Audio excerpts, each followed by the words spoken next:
Hi everyone, this is Grum. Welcome to my channel. These are my Hostisia carnea plants. They are also known as King's Crown, Jacobinia, Flamingo flower, or Brazilian plume. They have clusters of pink flowers that are densely packed. Not only are the flowers exotic, but also have attractive green foliage with large oval leaves. Because of the plant's bright pink flowers and dark green glossy leaves, these plants are often planted in tropical gardens. This plant is an excellent choice for gardeners looking for a shrub that blooms from early spring until early winter. Brazilian plumes can be grown directly in the soil or in containers. I grow my Brazilian plumes in containers. In that way, I can move the shrub around and not to be exposed in hot afternoon sun. These spectacular blooms like very little sun. This plant is a shade lover. Brazilian plume can be grown indefinitely as potted plants and can be adapted to grow indoors with supplemental lighting.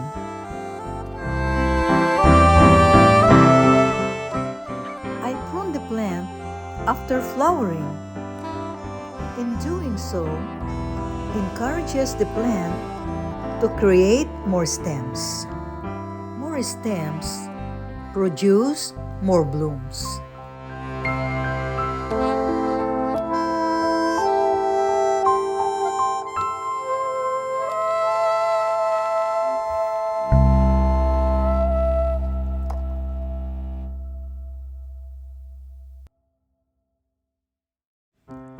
After 8 weeks, the plant became more bushy and started blooming again.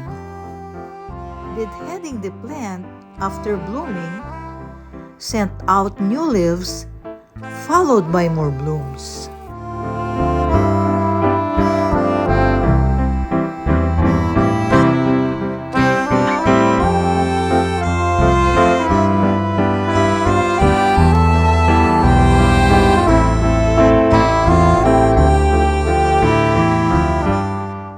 Deadheading the plant after blooming makes the blooming cycle longer. It allows the plant to bloom for the second time.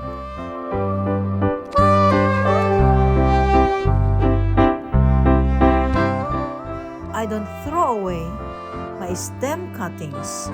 Instead, I root them to populate my garden and share with friends. For rooting, I use a pot with a lot of drainage. I use aloe vera tidbits as a rooting agent. I used a well-drained, wet potting soil.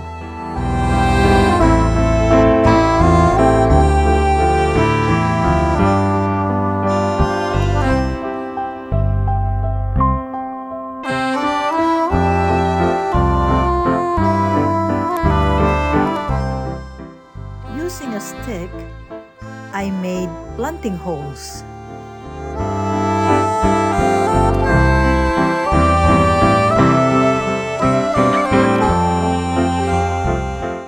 I pushed the stem cuttings into the planting holes at least 2 inches deep. Gently press the soil around the stem to keep the plant sturdy and upright in the pot. Keep the plant in the shade. Keep the soil moist but not saggy. This is how the plant looks after 4 weeks. The old leaves have fallen and new young leaves are sprouting from the stem nodes.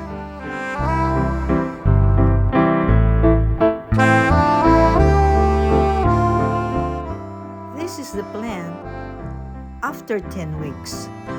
Once established, water only when the top inch of the soil is dry.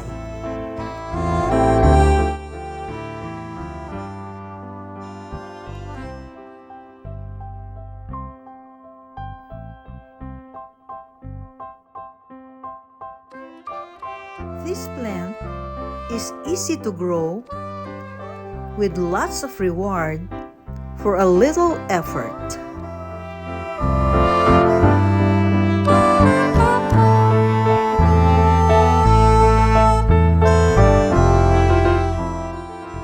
These are some Brazilian plumes that I propagated from the parent plant.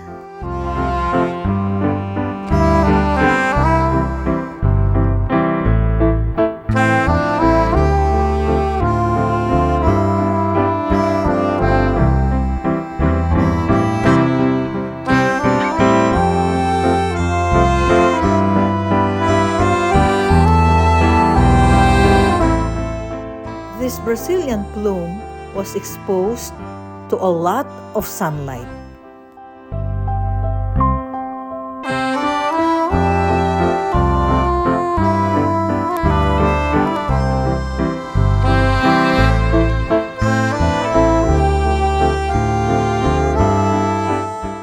Although it has the blooms, you can see that the leaves are yellow compared to the other plants that are in the shade.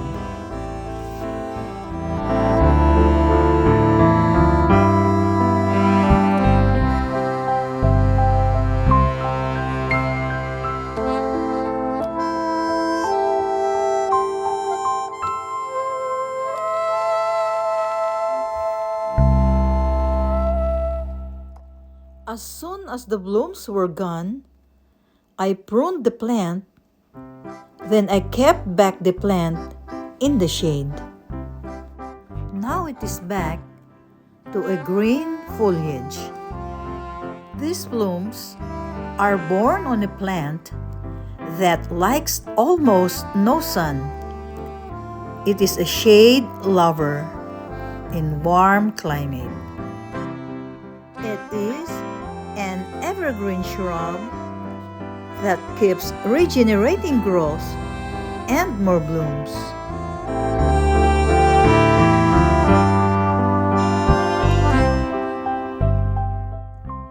The plant's showy bright pink flowers, the lush large green leaves motivated me to populate my garden with lots of Brazilian plumes. I feed my Brazilian plumes with aloe vera tidbits. Aloe vera gel is loaded with useful nutrients and enzymes that boost overall growth and health of the plant. Plants will begin relocating nutrients to the roots in preparation for winter survival. Brazilian plume flowers are well suited in containers that can be brought into the house during the winter months in colder regions.